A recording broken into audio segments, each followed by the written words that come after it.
What's up, you guys, and welcome back to the channel. If you're stopping by the channel for the first time, make sure you hit that like and subscribe button for the YouTube algorithm. We need it, we need it, we need it. All right. Right here, I got my man, Brandon J. Wiggly. You're a YouTuber now. My boy got that down pat. Yeah, man. Love it. Gotta have it, gotta have it. Sir. So listen, y'all, today we're gonna just piggyback off of what we, the last video that I dropped, which was why most new real estate investors fail. Yeah, no, that's big. I'm glad you talked about that because I think a lot of people, they're being sold, the dream, the end goal of real estate. And now that stuff about to get real in the market, even when it wasn't real in the market, I've been being fortunate enough personally and to see a lot of people fail in this space from, working in a predominantly, real estate education kind of lane. So no, I love this topic. I'm ready to get into it. Yeah. So let's dive right into it. A lot of times, man, people invest in real estate just to say that I have a property, or because it's popular. It's like the thing to do now. Hey, I got properties, or I own this and I own. But in actuality, it's really about the numbers. Making it make sense. Because if you don't run your numbers, then you're not gonna get a great return on your investment. What you mean by making it make sense for those, what does that mean to somebody that's just coming to it? So I look at it like this, right? If I buy a property and I invest $10,000 today in it, but I only make $3 to $5 grand in the next 5 years, that's not a good investment. That don't make sense. Okay. That don't make sense. And sometimes people get a mortgage on a property and the mortgage is $1,000. And if the mortgage is $1,000 and they rent it out for $1,200, just to make $200.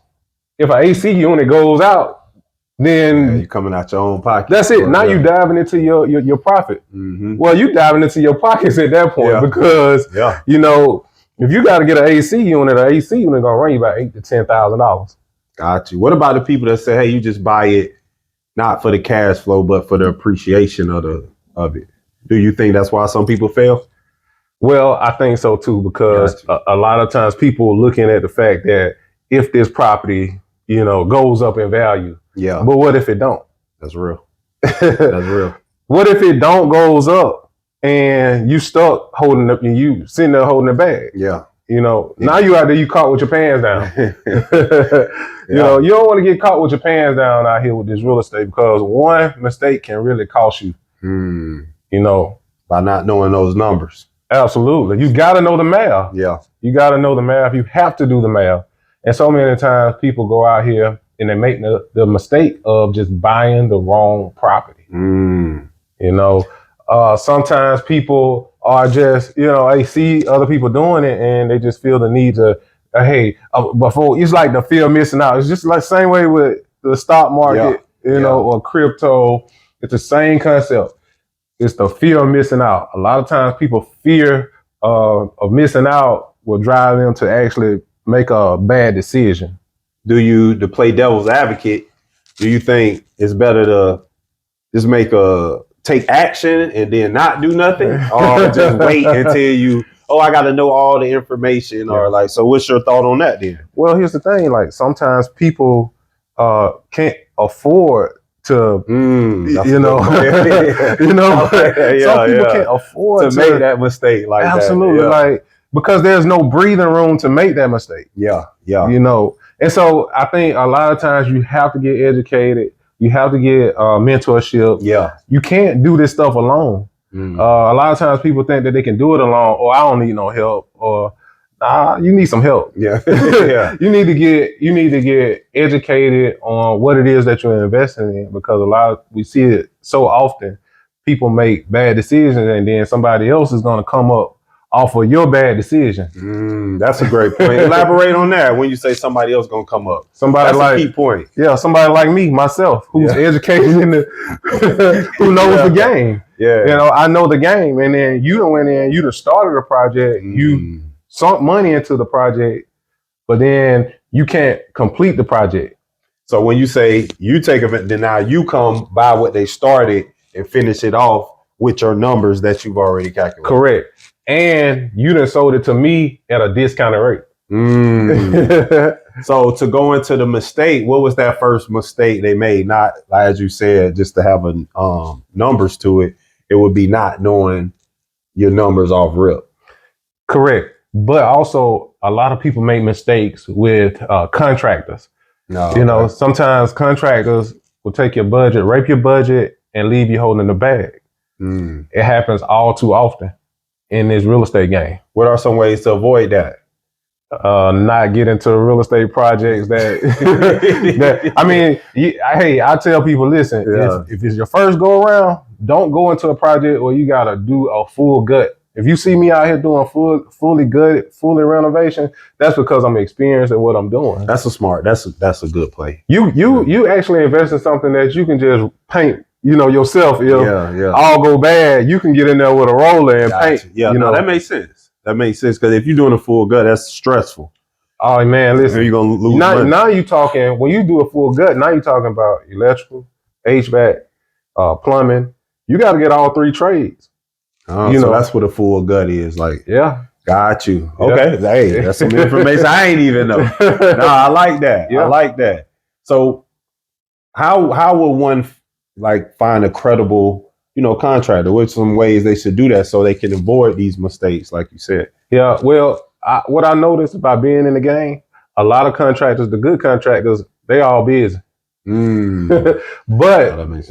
you can also go to Home Depot, Lowe's, these places in the morning time and catch good contractors. All your good contractors, they gonna be there early in the morning. Now they're not gonna be there, during the day. Yeah. Them the contractors you're gonna want to avoid. Yeah. Because most of the good contractors, they go there early in the morning and they get all their stuff. And now they out. They gone. They work you. Yeah. Got you. Now I like that. I think for me, just, I didn't get super heavy into it. I mainly started with wholesaling, but I could speak from that perspective of the mistakes I made. I think, but you not to cut you off, but you own property. Yeah, I own property too, but I don't have what you got. But I still got you still got property. Yeah. I got me a duplex and 2 townhouses. So but starting off, I think I got my mistake I made is I didn't continue to learn. I think, and we talked about that in the last video. So I got so good at wholesaling, I almost was just feeling myself. It's I can just wholesale. Because I've done some wholesale deals as well, because with wholesaling, you're making quick money. Yeah. And listen, y'all, I got courses on wholesaling. I got courses on got the plug. Yeah, we got drop the link below. Yeah. It's all there. Yeah. But if you want to learn this stuff, you got to get educated on it. You have to get educated on wholesaling, because there's a lot to wholesaling, right? There's a lot to tax liens. There's a lot to each entity when it comes down to real estate investing. Even buying whole, fix and flip. Sometimes people say, "Oh, I just want to do fix and flip," or "I just want to do wholesaling." I want to do it all. Yeah, I think wholesaling teaches you how to market. Yeah, and how to evaluate the deals, like you said, with the numbers. So for me, I just stopped continuing my education. I was making, like I said, I was making money from it, and with real estate, as you've told me before, laws change, things change, the market change. So if you're not even studying the market, that's a big mistake. So I would say that's something on my end, especially being an investor. I didn't continue my education. And then now when things change, now I'm like, I don't know what to do. So in exchange for that, it kind of had made me just stop in general, stop doing it. Understand. And then sometimes people, they just fearful, or they invest in what you call the wrong areas. And, because honestly, I stay away from rural areas. Now I will invest in areas like, quote unquote, the hood. Gotcha. I'm not afraid to invest in those areas, because those areas have high returns. Yeah. And again, sometimes people, when they're chasing real estate, I want high returns. And I encourage everybody, if you out here watching this video, chase high returns, because that's the name of the game. The name of the game is cash flow and returns. Listen, you don't know when that property is going to increase in value. I bought properties for $7,000, and now those same properties are worth $60,000. You get what I mean? So how did you know though? Like what made you? I didn't know. I bought the properties just for cash flow only. Got you. I wasn't concerned about those properties appreciating. Got you. I was just more concerned about those properties cash flow. Yeah. I didn't know those properties was just gonna go up in value like they did. But when COVID and the pandemic hit, all my properties skyrocketed. You know, the pandemic caused the housing market to shoot up. Like, yeah, why is that? For people who don't know, what's the reasoning? I really think that, a lot of people who are living in 1-bedroom apartments or 2-bedroom apartments, you feel kind of claustrophobic in there, right? Got you. Yeah, that's real. You want to kind of get out of there, and it's like now, people want their own space. I know I do. We like space. So most real estate investors fail because they fail to vet the tenants. I remember when I first started renting out my properties. Actually, my first property that I purchased, I started renting it out. And I remember just taking anything. If you had, I wouldn't say take anything, but what I mean by that is, if you had the rent, you had the first month, the last month, and the security deposit, which what I did was I made it, my rent was like $1,200.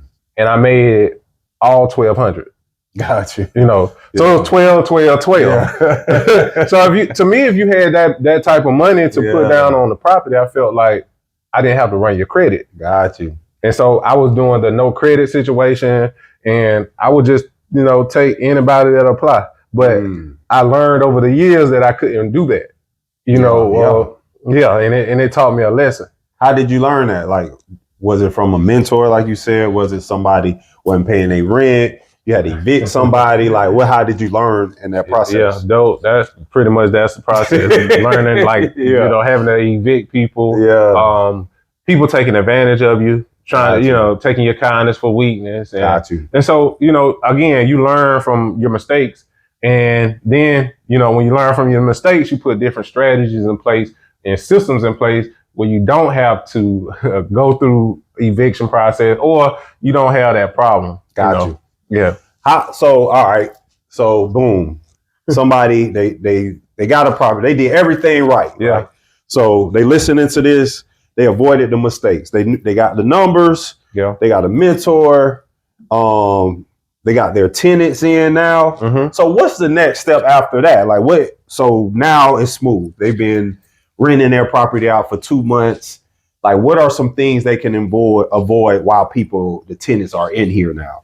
What are some things that they can avoid? I mean, what may happen, or like what mistakes they can kind of maneuver around. Well, sometimes, you may have a maintenance issue, and that could cause some type of friction between you and the tenant because maybe you're not moving as quick as they were. That just happened to my dad. Will allow you to, and then sometimes you have to explain to them, because sometimes what happens is the tenant want you to move like, ASAP. Yeah. But a lot of times it's out of your hands when it comes down to the maintenance guys or the AC guy or the plumber. You can't control that.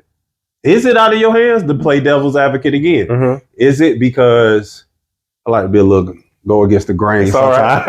It's okay. Is it out of your hands because it's your property? You supposed to have that in play. That's what a tenant would say. Yeah. Like if I say, hey, my toilet broke. If I live in an apartment, that maintenance man gonna be right there in 2 hours. So but even in an apartment, if the maintenance man come and he can't fix the issue, they have to call a company out. True. That happens a lot. Or they have to order a part and the part is on back order. Things happen. Yeah. Things happen. Yeah. And this is why most real estate investors fail because, again, they don't have a backup plan. They don't have a B plan or a C plan. They just got an A plan. Got you. Now that makes sense. They don't have the money set back to the side. It's like, okay, you're making the money every month, but you're just spending it because you're making it. The goal is to create cash flow for like a rainy day, a retirement plan. That's the goal or to go build your dream home. Yeah. That to me, ultimately, that's what you do it for. Ultimately, that's what I do it for. But again, you got to know your why, That's big too. So, that's a great one. So before a mistake, how to avoid a mistake in real estate, would you say the first part is to know your why? Like what you're doing it for? Because you stated earlier, like sometimes people just doing it because it's the hottest thing to do right now. And there's so many gurus out. So, or as you know, people out looking rich because they invest in real estate, you know. So would you say that's the first step then? Like, why are you investing? Like, what's the goal? And then work backwards from You that? definitely need to know your why. Got you. But it's okay to work backwards. Yeah. That's I think I like that way. Yeah, it's like, okay. So if your why is like, okay, I want Amazon was created off of working backwards. Yeah. Now I like that because if you find the end goal first, now you can work backwards and now you can do all the steps to reach that. So, hey, I want to get $10,000 in cash flow every month. Yeah. By 2025. So now you can work backwards. I guess now, like Mo said, okay, boom, how many properties I need to get? What's my numbers? Right. How can I learn how to do it more efficiently? What do you feel about are you your own property manager, or is that a mistake to get one in the beginning? When should someone get one? Like, what's your thoughts around that? I think you should get a property manager, you know, over time. I think not out the gate. Not out the gate. Okay.